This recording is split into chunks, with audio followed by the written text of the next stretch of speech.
Chers auditeurs, bonjour, bienvenue à ce nouvelle édition, nouvel épisode du balado de l'État du monde. Comme d'habitude, toujours en ma compagnie, Jocelyn. Jocelyn, comment ça va? Salut, très bien, très bien. Et toi, Oui, merci, ça va bien. De retour à la maison, à Erevan, maison temporaire. t'es obligé de le souligner parce que tu n'es plus à Astana C'est maintenant. ça, Erevan, c'est la maison temporaire pour cette année. La semaine dernière, j'étais à Paris, là où on a enregistré le dernier épisode. Donc, c'est la raison pour laquelle j'avais aussi mis le background un peu flou la semaine dernière, parce que j'avais vraiment là, des rideaux absolument superbes, là, d'une couleur orange là, qui devait dater du milieu des années 70. Donc, l'hôtel avait besoin d'une petite mise à jour côté esthétique. Donc, j'ai jugé bon de flouer le background. Mais là, aujourd'hui, je suis à mon bureau à l'université, donc ça peut peut-être donner aux gens une Bien idée sûr. du lieu où je vais travailler cette année. Euh, voilà, ben écoute, cette semaine, on a deux gros sujets. Ben, le premier, c'est la condamnation de l'ancien président français Nicolas Sarkozy à une peine de prison. Donc, au cours probablement des 2 prochaines semaines, c'est ce qu'on dit, Nicolas Sarkozy devrait passer la première de plusieurs nuits en prison jusqu'à ce qu'il porte sa cause en appel. Mais ça se fera pas avant probablement le début de l'année prochaine, janvier-février. Donc, le séjour en prison pourrait durer plus longtemps que prévu. Et puis, on va aussi faire un retour sur euh, le discours de Donald Trump à l'Assemblée générale des Nations unies de la semaine dernière. Puis peut-être aussi d'évoquer d'autres discours qui ont été faits. Donc voilà, c'est nos deux sujets de cette semaine. Donc, ben voilà, ben, je vais commencer avec le sujet de Nicolas Sarkozy. J'espère que ça ne vous a pas échappé. Si vous avez suivi le moindrement les médias, vous avez le troisième chef d'État ou ancien chef d'État de la France qui va être envoyé en prison. Donc, il va se joindre à d'augustes personnages qui ont été Philippe Pétain en Ah, ben oui. 1945 Ouais. pour, doit-on le rappeler, trahison, haute trahison, intelligence avec l'ennemi, parce que sous le régime de Vichy qui dirigeait, son régime avait collaboré avec l'Allemagne nazie. Donc, il avait été envoyé en prison, il avait été condamné à mort. Le général de Gaulle, qui était chef du gouvernement à l'époque, avait commué sa peine en réclusion à perpétuité. Puis, il était décédé à peu près presque une dizaine d'années plus tard. Hmm. Euh, Toujours lorsqu'il était incarcéré sur l'île Dieu, en prison. Et auparavant, ben, ça a été, faut remonter au 18e siècle, c'était Louis XVI qui était chef OK. d'État. Donc, au moment de l'abolition de la monarchie, a été envoyé en prison, lui et sa famille, a subi un procès, lui aussi pour haute trahison, a été reconnu coupable et a été guillotiné.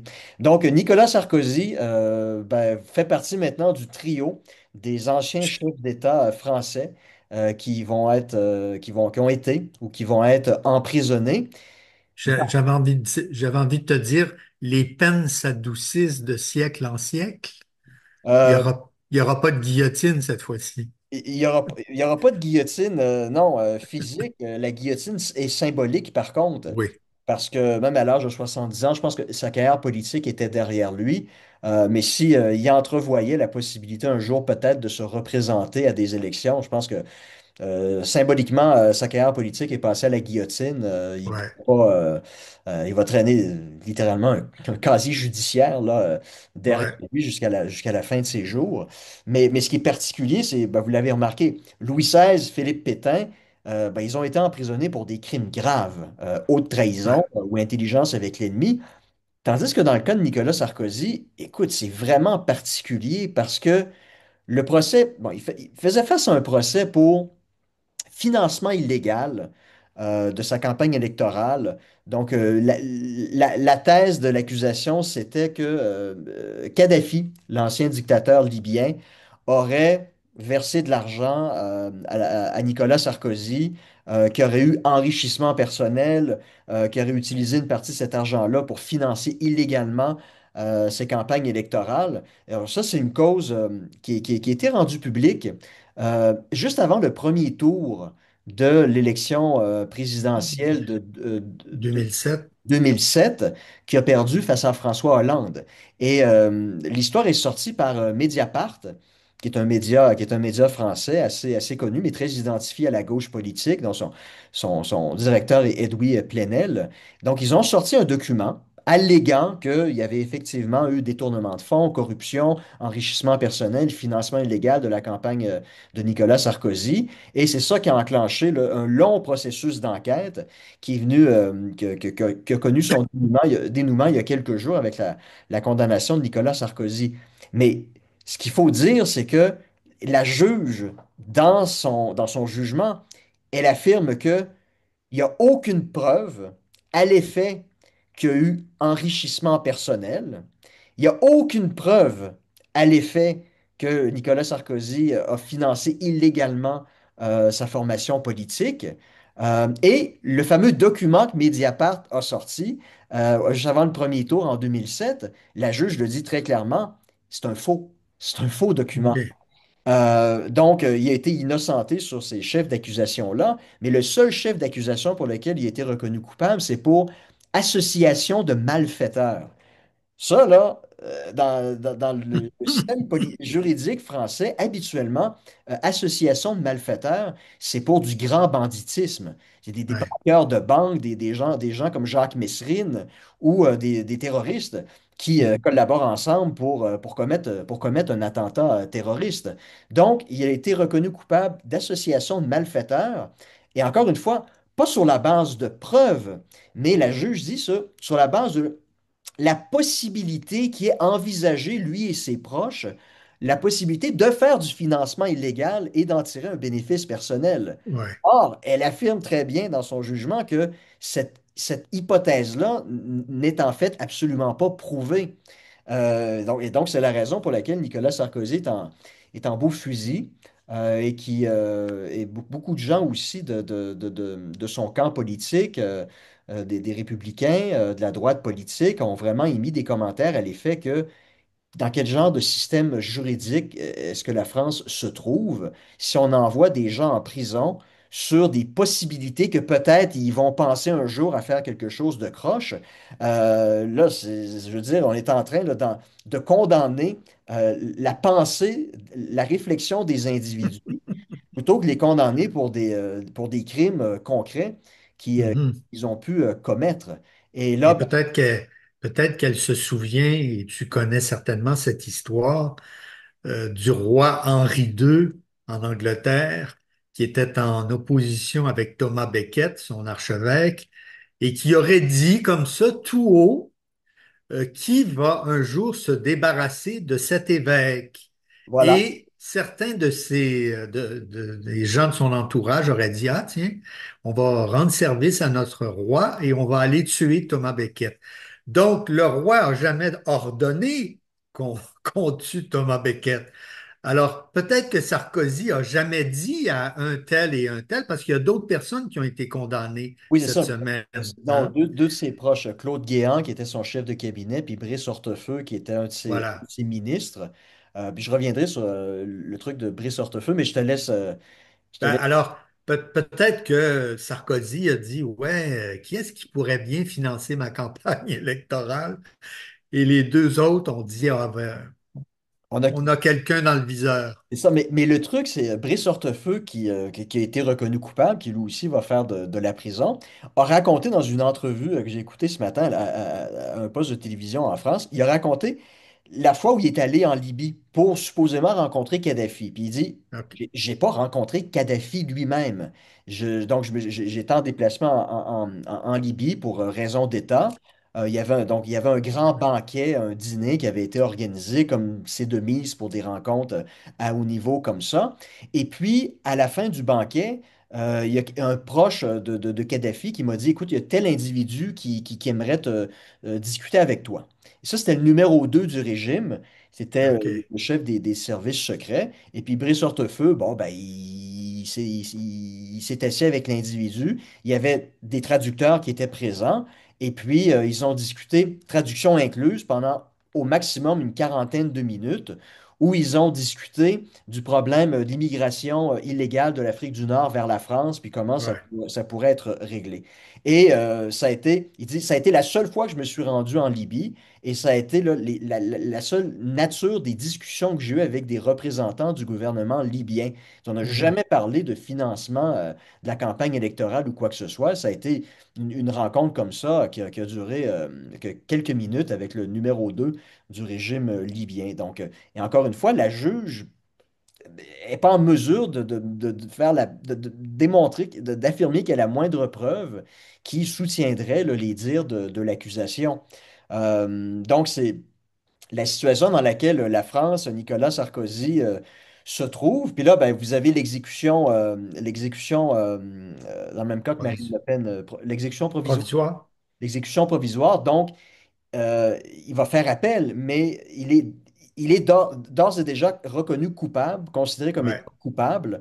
Donc, il n'y a pas la possibilité pour lui d'avoir une mise Une en liberté, suspension de peine. une Ouais. suspension de peine ou une mise en liberté conditionnelle le temps que la cause soit entendue en appel. Donc, ça vient en quelque sorte, selon lui, brimer son droit à la présomption d'innocence Mhm. malgré tout. Et puis, ça renvoie l'idée qu'il y a une justice politique en France qui se permet de condamner des individus sur des soupçons et non plus sur des preuves. Et puis, et le fait est que la juge, c'est que Nicolas Sarkozy, c'est pas un ami de la magistrature. Pendant son mandat à la présidence, il avait tenu des propos quand même assez durs à l'égard des Ouais. magistrats. Et puis la juge en question, c'était une des juges qui avait mené la charge sur le plan syndical, si on veut, là, contre les volontés de Sarkozy de réformer le système judiciaire. Donc, les gens se posent légitimement la question, est-ce qu'elle n'avait pas une dent contre lui, puis elle voulait prendre sa revanche en Mhm. l'envoyant en prison, parce que 50 prisons, était combien? 50 prisons, alors que le type qui a abrité les gens qui ont commis l'attentat terroriste au Bataclan, il était Ouais. reconnu coupable, ben, il y a une peine inférieure à Nicolas OK. Sarkozy. Alors que dans le cas de ce type-là, c'est prouvé qu'il a offert abri Ouais. au type qui avait commis l'attentat terroriste du Bataclan. Euh, Mhm. il y a une peine inférieure à un individu qui est condamné à des... On va le condamner dans le cas où il penserait un jour peut-être faire quelque chose de croche. Donc, il y a Mhm. vraiment une disproportion qu'on aime ou qu'on n'aime pas Nicolas Sarkozy, je pense que sur Mhm. la base de la jurisprudence, il y a une disproportion au niveau de la peine. Puis je te disais avant qu'on commence à enregistrer, il y a quelques mois à peine, il y a un type en France qui a renversé délibérément avec sa voiture un policier. Et puis le type a été condamné à 4 ans de prison. Donc là, Mhm. vous avez 4 ans de prison Ouais. pour renverser avec sa voiture un policier et 5 ans de prison pour la possibilité que peut-être il va penser à faire quelque chose de croche. C'est vraiment disproportionné, puis on peut vraiment se Mais, dire, est-ce que l'objectif de la juge, c'était pas de se venger, puis d'humilier Nicolas Sarkozy, parce qu'on s'entend, mhm. là, il va faire de la prison, puis je veux dire, les gens qui ont connu la prison ou qui en connaissent un petit peu sur la prison savent très bien les 15-20 premières minutes, comment ça se passe. C'est la fouille à nu, là. Ouais. Donc, il va être obligé de passer par là, même s'il va être détenu dans un quartier, ce qu'on appelle le quartier des VIP, donc pour personnes vulnérables. Donc, Ouais. vous imaginez par exemple un policier qui serait envoyé en prison, qui aurait combattu toute sa vie le crime organisé ou les dealers de drogue, ben, on ne l'envoie pas avec justement les dealers de drogue Ben oui. qui a fait Ouais. arrêter ou qui a arrêté lui-même. Donc, on l'envoie dans le quartier VIP, donc un quartier séparé du reste des détenus. Mais il en reste pas moins que c'est une cellule de 12 mètres carrés Oui, oui, c'est assez spartiate. en laquelle il va devoir être 22 heures par jour. Donc, tu sais, il n'y a pas la télévision Ouais. par câble, là, puis il n'y aura pas de Est-ce Netflix. que, mais toute cette histoire m'amène à te poser deux questions. D'abord, c'est difficile de prouver, hors de tout doute, il me semble, les questions de corruption. Parce qu'il y a toute une chaîne là-dedans, dans la corruption. En tout cas, à ce niveau de, de pouvoir, il y a toute une chaîne dans la corruption. Deuxièmement, euh, j'ai lu dans la presse française que la France était peut-être une exception en Europe pour les condamnations ou les procédures judiciaires contre des politiciens sur des questions de corruption. La question qui se pose, c'est est-ce que les élites françaises sont plus corrompues que les élites allemandes ou belges ou suédoises, qui fait en sorte que les magistrats ouvrent des enquêtes. C'est pas la première fois que des politiciens français se font pincer. Avant, c'était toujours abrié. Ensuite, ils n'étaient pas reconnus coupables. Aujourd'hui, ils le sont, peut-être avec des peines qui n'ont pas de bon sens. Mais voilà, c'est un peu ce que je voulais te poser comme question. Oui, ben c'est ça. Non, mais tu as raison de dire, c'est pas la première fois. Puis la question du financement illégal, écoute, Ouais, l'affaire est toujours ouverte. C'est l'affaire Karachi ouais. qui, Alors ça, c'est les sous-marins pour le Pakistan, je crois, ou des frégates. c'est ça. Mais la personne qui est visée, c'est Édouard Balladur, qui Ben s'est oui, qui doit présenté à être la centenaire. présidentielle en 1995 Ouais, pour ouais, question de ouais, financement illégal pour sa campagne. L'histoire est toujours, l'enquête est toujours ouverte, là. ouais. Mon Si Dieu, on part, là, 30 ans plus il y a eu mort d'hommes. Il y a eu 10 ou 20 ingénieurs français qui sont morts dans cette affaire. oui, oui, oui, oui, c'est ça. Mais donc, c'est ça, c'est un cas parmi tant d'autres, le financement illégal. Euh, Maintenant, est-ce que les politiciens français sont plus corrompus que les politiciens ailleurs? Moi, je pense que non. Il n'y a pas quelque chose de particulier dans l'eau ou dans l'air en France qui rendrait ces gens-là plus corrompus qu'ailleurs. Mais j'ai simplement l'impression que les règles de financement des partis politiques en France sont beaucoup plus laxistes qu'elles peuvent être ailleurs. Prenons l'exemple du Québec ou du Canada. Au Québec, écoute, de mémoire, je pense que ben, les compagnies ne peuvent pas financer les partis politiques. Ouais, Les particuliers ne peuvent verser qu'un maximum de mémoire, je pense, c'est 100 dollars par année au total. ouais, Total. Donc, ça peut verser 50 dollars à la CAQ, 50 dollars aux libéraux, mais lorsque vous avez atteint votre plateau de la limite de 100 dollars, c'est terminé pour l'année. Donc, dans un système comme celui-là, c'est beaucoup, beaucoup plus difficile de faire du financement illégal. Je pense qu'à l'époque, le plateau était, la limite était de 1 000 dollars. Et là, ils s'étaient rendus oui, compte que des compagnies donnaient des 1000 pièces à leurs employés, puis c'était ouais, les employés qui finançaient. Donc, ils se sont rendus compte que c'était trop facile si la limite était à 1 000 dollars. Donc, on l'a abaissé à 100 dollars. Donc, vous imaginez une compagnie X ou Y qui voudrait donner illégalement 1 million de dollars à un parti X ou Y. Il faudrait qu'il en trouve pas mal d'employés qui versent individuellement des contributions de 100 pièces là. Et là, ça fait ça ferait beaucoup de personnes dans la gamique, donc ça augmenterait le risque qu'une seule personne puisse parler puis éventer l'affaire, là. Donc, ouais. dans un système qui est aussi restrictif que ça peut être le cas au Québec, ça rend à toute fin utile le financement illégal impossible. Puis c'est le problème en France. Il n'y a pas ces règles-là. C'est beaucoup trop laxiste, puis j'ai l'impression que les Français envient d'une certaine façon, le système qu'on peut avoir au Québec ou au Canada, parce que ben, ça permettrait enfin d'empêcher ce genre de financement illégal. Mais encore une fois, il faut dire aussi que Nicolas Sarkozy son parti a été reconnu coupable du financement illégal de sa campagne en 2007. Donc, il y a eu des dépassements de coûts. Mhm. Ils avaient fabriqué des factures, Les fausses donc, factures. des fausses factures. Donc, il y a des gens dans son parti qui ont été condamnés, qui ont été envoyés en prison pour ça. Donc, il faut le dire, Nicolas Sarkozy, c'est pas un enfant de cœur, il n'est pas blanc comme neige, mais disons, dans la situation qui nous occupe cette semaine, je pense que c'est problématique de condamner un individu sur des suppositions alors qu'il y a absence de preuves, parce que dans le cas du financement illégal de 2007, les fausses factures, les preuves ont été déposées.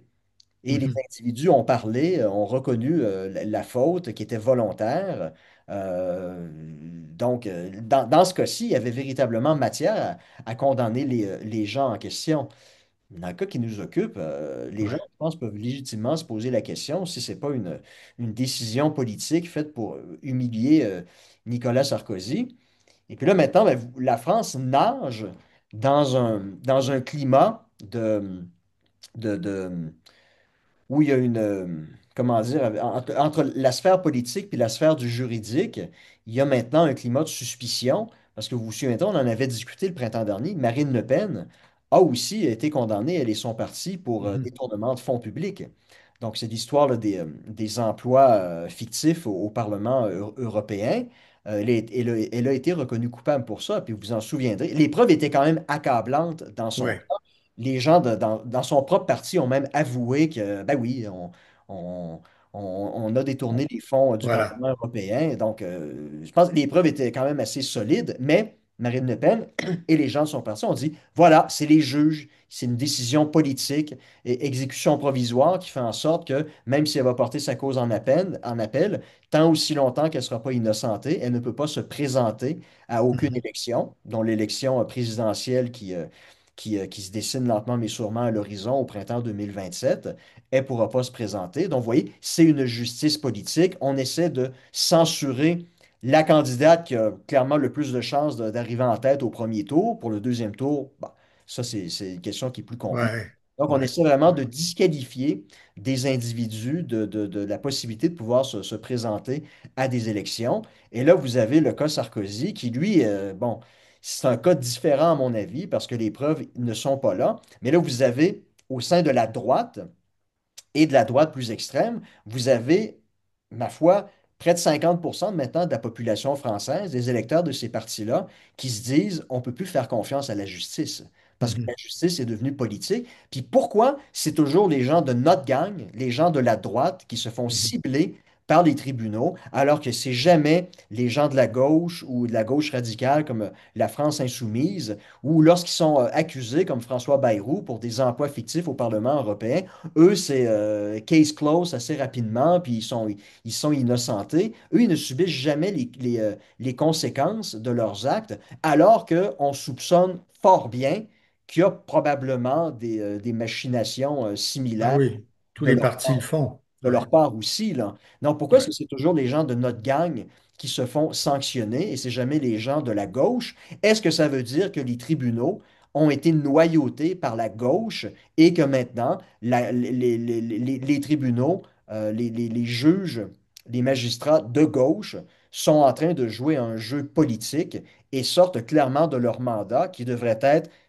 un mandat objectif de juge Ouais, ouais. d'analyser les preuves, les contre-preuves, les arguments de la défense, de la couronne, Mhm. etc., pour décider si un individu est coupable ou non, et ça uniquement sur la base de preuves concrètes. Donc, vous Mhm. entrez dans un monde de suspicion où les théories du complot vont exploser.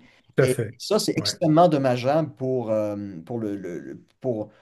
des pouvoirs du système politique français, alors qu'on sait très bien que les autres pouvoirs sont tout aussi amochés, hein. Le pouvoir législatif, la confiance à l'égard des députés, la confiance à l'égard de l'exécutif d'Emmanuel Macron, c'est pas au beau fixe, là. Non, C'est en rien pour, effet, en rien pour aider effet. la situation politique en France, une décision comme celle-là.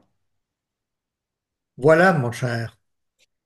Bon, ben sur ce, passons de Paris à New York pour faire un petit retour sur l'Assemblée générale des Nations unies, les discours des chefs d'État, des chefs de gouvernement, dont le plus attendu est évidemment celui de Donald Trump. Donc, on m'a dit qu'ils étaient tous limités à 15 minutes, mais lui a décidé de parler 1 heure. Ouais.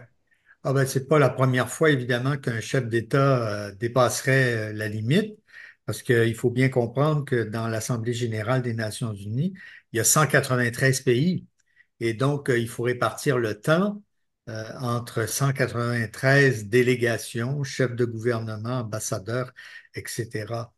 Et 1 heure, c'est vrai, ça dépasse la limite, mais je pense que Castro ou Kadhafi ont déjà parlé plusieurs heures à la tribune. Castro, Ils ont, Castro était particulièrement célèbre pour ses discours fleuves. oui, déjà chez lui, il assommait toute la population avec ses discours qui en finissaient plus. Mais Kadhafi, je crois, en a déjà fait un de 6 7 heures, quelque chose comme ça. Donc, il faudrait vérifier. Alors moi, je veux vous parler évidemment de ces discours-là, mais j'ai pris un autre angle. C'est celui de à quoi servent les Nations unies. parce que c'est souvent une question qu'on se pose lorsque l'Assemblée générale des Nations unies commence, c'est-à-dire tous les mois de septembre, ou bien lorsqu'il y a une crise ou un conflit dans le monde qui se règle pas et l'opinion publique, mais aussi les dirigeants se disent, mais que fait donc l'ONU? Et ça, c'est évidemment le bouc émissaire par excellence, n'est-ce pas, pour mieux se défausser de ses propres responsabilités dans le cadre de ces crises ou de ces conflits. Alors, c'est une question qui est revenue encore cette année et tu imagines bien à cause de quoi? D'abord Gaza, bien sûr, mais le conflit en Ukraine, où tout le monde constate qu'au Conseil de sécurité, il y a un blocage sur ces deux questions, puisque lorsqu'on aborde la situation à Gaza, les États-Unis protègent Israël grâce à son droit de veto, et lorsqu'on aborde la question de l'Ukraine, ben, c'est la Russie ou la Chine qui vont utiliser leur droit de veto pour bloquer toute condamnation ou toute avancée dans ces dossiers-là. Alors, c'est une question qui est normale aussi de se dire à quoi servent les Nations unies, parce que peut-être qu'on a fait monter les attentes sur ce qu'une organisation internationale est en mesure de faire pour régler certaines crises. Mais cette semaine, le président Trump a fait encore preuve de malhonnêteté intellectuelle en soulevant cette nouvelle question-là. Alors, je vais reprendre ses propos. Alors, dans son discours, évidemment, il a commencé par saluer tout le monde et puis il s'est demandé comment ça se fait que l'ONU créait plus de problèmes plutôt que de les régler. Sans doute, certaines personnes peuvent se poser ces questions-là, mais que le président des États-Unis le fasse, ça pose une question sur ses connaissances. Et ensuite, il a enchaîné pour dire quel est le but des Nations unies. Le président reproche à l'ONU, en particulier, de ne pas l'avoir aidé dans ses 7 entreprises de règlement des conflits. Je pense que tu en as déjà parlé par le passé, surtout le conflit entre l'Arménie et l'Azerbaïdjan. Pour Trump, qui devrait obtenir le prix Nobel de la paix, et on va voir ça dans les prochains jours parce que la saison des Nobel commence dans quelques jours. Pour le président américain, il devrait l'avoir puisque dans 7 conflits, il a réussi à imposer un accord de paix ou la paix. Évidemment, c'est totalement faux. Ceux qui se sont penchés sur cette question se sont vite rendus compte que la plupart de ces conflits, d'abord, étaient souvent bien avancés vers un règlement. Ça ne veut pas dire qu'elles sont réglées, mais avançaient diplomatiquement. Puis je dirais que dans une semaine ou deux, j'aurai l'occasion de revenir le plus en détail sur le conflit entre l'Arménie puis Ah l'Azerbaïdjan. oui, oui, Puis je vais vous expliquer en détail que le fameux accord de paix signé à oui, Washington le 8 août dernier, c'est pas vraiment un accord de paix, non. oui, ça ne tient pas la route, quoi. Ça ne vaut pas un prix Nobel. C'est pas un Nobel, non. Alors, évidemment, on pourrait répondre au président, attention, les deux grands conflits actuels, Gaza et l'Ukraine, ben, vous n'avez rien fait. Dans le cas de l'Ukraine, vous deviez régler ça en 24 heures. Ça fait 8 mois que vous êtes là, vous n'avez rien fait et ça continue. Au moins, il essaie. Tant- Ça décharge, Ah, oui, il oui, essaie. c'est vrai, Il il a ouvert des essaie. canaux de communication qui étaient fermés depuis 3 ans. Au Tout moins, à fait. Et là-dessus, les Européens ont un examen de conscience à faire parce qu'ils n'ont pas fait grand-chose. Et dans le cas de Gaza, ben, c'est Netanyahou qui mène le bal. Alors, on enregistre ce dimanche matin. Netanyahou sera lundi à la Maison-Blanche. On va voir si le président va pouvoir mettre de la pression sur lui, en tout cas, au moins pour ne pas annexer la Cisjordanie. Alors, euh, il a dit donc quel est le but des Nations Unies? Vous m'avez pas aidé Mais faut-il rappeler que pour que l'ONU, c'est-à-dire les services administratifs, logistiques, diplomatiques, pour que l'ONU fasse quelque chose, encore faut-il lui demander de faire quelque chose. Et cette demande-là, ben, les pays savent quels canaux utiliser pour demander au secrétaire général d'actionner des choses. Le secrétaire général a des pouvoirs très limités, mais il peut mettre ses services de médiation ou autres au service de ces pays, ou bien demander au Conseil de sécurité de faire quelque chose. Mais le Conseil de sécurité peut être bloqué par les grandes puissances. Alors, il a continué en disant, les deux choses que j'ai eues des Nations unies, c'est un escalier mécanique défaillant et un téléprompteur Ah, défaillant, chapeau. Ouais. a-t-il ironisé. Alors, dans le cas de l'escalier roulant, il y a une enquête, imagine-toi donc, puisque le président a demandé une enquête, et peut-être qu'il y a eu défaillance technique de l'escalier. Ben, Mais écoute, dans le cas du téléprompteur, c'est c'est de la- son équipe oui, c'est ça. Pour le qui est téléportage, responsable. c'est ça. Écoute, C'est- ouais, mais je te dirais pour l'escalier roulant, euh, si quelqu'un a voulu faire une joke, si c'était pas une très bonne blague, Ben parce que non, pour des raisons de sécurité, tu sais, des personnalités comme ça doivent toujours être en ouais, mouvement. Si quelqu'un ouais, veut assassiner un chef d'État comme ça, tout à fait. roule dans une voiture sans toit à 5000 à l'heure, dans une rue à Dallas avec des buildings aux alentours, ou Ouais. il est dans un escalier roulant qui cesse de fonctionner. En matière là, de risque à la sécurité, c'est un énorme risque. Ah Puis c'est oui, vraiment une personne qui a décidé d'appuyer sur le bouton rouge pour faire arrêter l'escalier au moment où il mettait le pied dessus avec sa femme. C'était une très, très mauvaise blague qui va ouais, fort probablement coûter l'emploi de la personne en question ouais. pour un motif qui serait ici tout à fait raisonnable, là.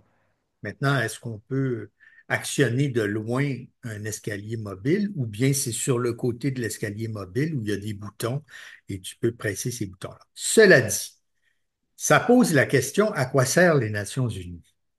Et moi, je dis, euh, mais qu'est-ce qu'une organisation internationale? Parce que pour comprendre à quoi ça sert et pour comprendre pourquoi c'est paralysé, il faut savoir ce qu'est une organisation internationale.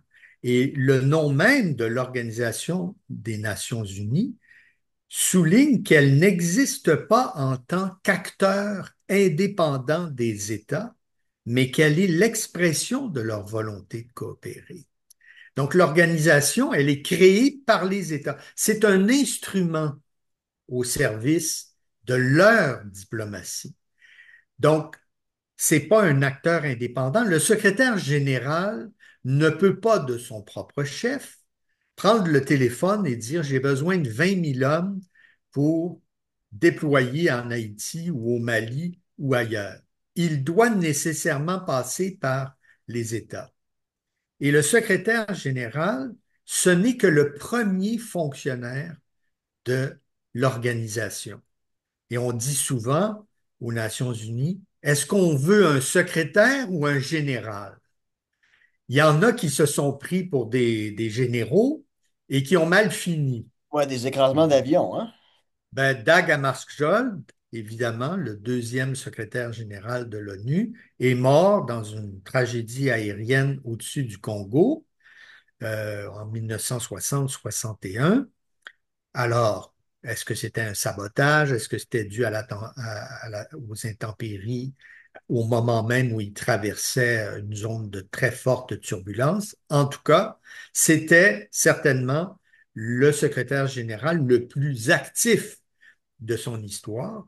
Après, il y a eu Boutros-Boutros-Ghali, qui a eu un seul mandat parce qu'il a osé élever la voix contre les États-Unis dans l'affaire somalienne, parce que les Américains manipulaient la force de maintien de la paix en Somalie et évidemment accusaient les casques bleus de tout ce qui se passait de mal, au point où Boutros-Ghali a dit, écoutez, c'est quand même vous qui avez commencé à tirer sur certaines milices qui ont répliqué, 18 de vos soldats ont été tués. Bref, imbroglio, mais le fait que Boutros-Ghali lève le ton a fait en sorte que les Américains ont bloqué sa réélection malgré le fait que l'ensemble du Conseil de sécurité, puis évidemment l'Assemblée générale, aurait voulu qu'il reste en poste. Donc, à l'ONU, il y a des instances qui prennent des décisions. D'abord, il y a l'Assemblée générale comme telle qui regroupe les 193 pays membres qui sont autant de patrons de la structure administrative et logistique de cette organisation. Malheureusement, à part sur certaines décisions financières, les décisions, les résolutions de l'Assemblée générale n'ont pas force de loi, si je peux m'exprimer ainsi. Ce sont des recommandations, surtout sur les questions de paix et de sécurité. Il y a des moments exceptionnels, comme 1956, lors de la crise de Suez, où, constatant le blocage au Conseil de sécurité, la question a été transférée à l'Assemblée générale et c'est pour ça que Lester B. Pearson a pu faire adopter sa résolution créant la première mission de casque bleu des Nations unies qui s'est déployée quelques jours, quelques semaines après. Donc l'Assemblée générale, tout le monde est égal, parce que tout le monde a le même vote et les cinq grandes puissances ne peuvent pas bloquer une résolution de l'Assemblée générale. Ensuite, il y a le Conseil de sécurité qui est l'organe exécutif, là où se trouve le véritable pouvoir au sein des Nations unies. Vous avez cinq membres permanents, la Russie, la Chine, le Royaume-Uni, la France et, merde, j'en oublie un, la Chine, la Chine. Euh, et donc, eux disposent du droit de veto avec 10 membres non permanents qui siègent 2 ans, qui, eux, n'ont pas le droit de veto. Ces 15-là sont les 15 plus importants, avec évidemment les 5 grandes puissances qui déterminent tout. Et ce Conseil de sécurité, il peut faire des choses exceptionnelles, comme autoriser des forces de maintien de la paix, autoriser la mise sur pied de coalitions multinationales dirigées par les États-Unis ou par une autre puissance, Comme et qui, La guerre du Golfe en 90-91. voilà, qui a été après la guerre de Corée, la deuxième guerre de l'ONU, puisque ça s'est fait sous le drapeau des Nations Unies, avec un mandat bien établi du Conseil de sécurité. Et donc là, il n'y a pas d'opposition. Contrairement à mars 2003, où là, il n'y a pas eu de résolution du Conseil de sécurité et les États-Unis, la Grande-Bretagne sont partis en guerre contre l'Irak. Donc là, on n'a pas respecté la Charte des Nations unies qui dit que on utilise la force seulement dans 2 cas. D'abord, la légitime défense, quand on est attaqué, on a le droit de répliquer ou deuxièmement, lors d'une autorisation Par du le Conseil. Conseil de sécurité. Donc, encore une fois, on revient toujours aux États, puisque c'est ça qui est le fondement de l'organisation internationale. Et puis, il y a un troisième personnage qui est le secrétaire général. J'en ai parlé au début, c'est le premier fonctionnaire. Et lui, il met en œuvre les décisions de l'Assemblée générale et du Conseil de sécurité. Il ne peut pas faire autre chose. Ou selon l'article 99, son seul véritable pouvoir, c'est d'attirer l'attention de ces organes-là sur une question en particulier. Mais après ça, ce sont les États C'est qui plus, décident. ça serait plus l'équivalent d'un sous-ministre. Donc, le Conseil des ministres décide d'une réforme X ou Y, et ensuite, c'est le sous-ministre qui est chargé de mettre en application la Et réforme. voilà, c'est la même structure. Alors, évidemment, comme le secrétaire général est une personnalité publique sur la scène mondiale, euh, on attend beaucoup sans comprendre son pouvoir réel.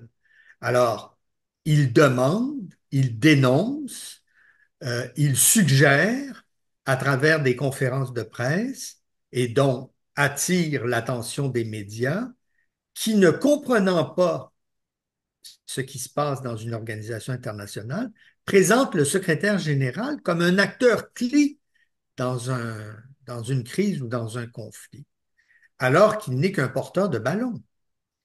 Et c'est ça qui fait en sorte que les opinions publiques, mais aussi bien des politiciens, sont en colère parce qu'ils se demandent à quoi sert cette organisation. Et puis, à chaque fois qu'on ne réussit pas à faire quelque chose, vous avez les éternels éditoriaux ou chroniqueurs qui annoncent la mort de l'ONU. Moi, ça fait 50 ans, tu le sais, que je m'intéresse aux affaires internationales. J'ai vu des funérailles de l'ONU comme jamais On, j'en ai vu. on l'a Et enterré souvent, hein. on l'a enterrée souvent et elle a ressuscité cette ONU-là. Alors, ça ressemble à un film de vampire de temps en temps, mais c'est à se demander si ceux qui écrivent là-dessus ont un petit peu de mémoire historique ou politique pour dire, c'est pas vrai, je ne vais pas encore écrire que l'ONU va mourir, alors que ça fait 80 ans qu'on écrit que l'ONU va mourir Ouais. et qu'il faut la réformer. Alors là, mon vieux, si on parle de réformer les Nations Unies, c'est comme réformer la Constitution canadienne, hein? Mais Si, ça donnerait des éditoriaux, des articles beaucoup plus intéressants que l'ONU est morte. oui, oui, tout à fait. Et si les gens comprenaient un peu mieux son fonctionnement, je pense qu'ils arrêteraient de mettre les- de mettre les niveaux trop hauts, les Oui. attentes trop hautes par rapport à à cette organisation. Voilà. Écoute, de mémoire, combien ça coûte aux contribuables canadiens? C'est quoi la contribution du Canada au budget de fonctionnement? C'est une bonne question. Aux Nations Unies, il y a deux budgets. Il y a le budget de fonctionnement des Nations Unies et il y a le budget des opérations de maintien de la paix, qui est particulier. Dans les opérations de fonctionnement, le Canada, sa contribution, c'est à peu près 3% du budget. On est parmi les 10, ouais, on doit peut-être même on est peut-être le septième ou huitième contributeur euh, au- autour de 100 millions de dollars, peut-être un petit peu plus. Évidemment, le premier contributeur, ce sont les États-Unis, suivis par la Chine et puis par d'autres puissances. Tu vois, Donc, le budget ordinaire de l'ONU était de 3,72 milliards de c'est- dollars en ouais, 2025. Donc, on serait à 3% à peu près? 3% de cette somme. Alors, donc, c'est une bonne contribution. Et sur les opérations de maintien de la paix, ben ça, c'est un budget qui fluctue. Ah oui. Si tu fermes toutes les opérations de paix, ben, il n'y a plus de budget.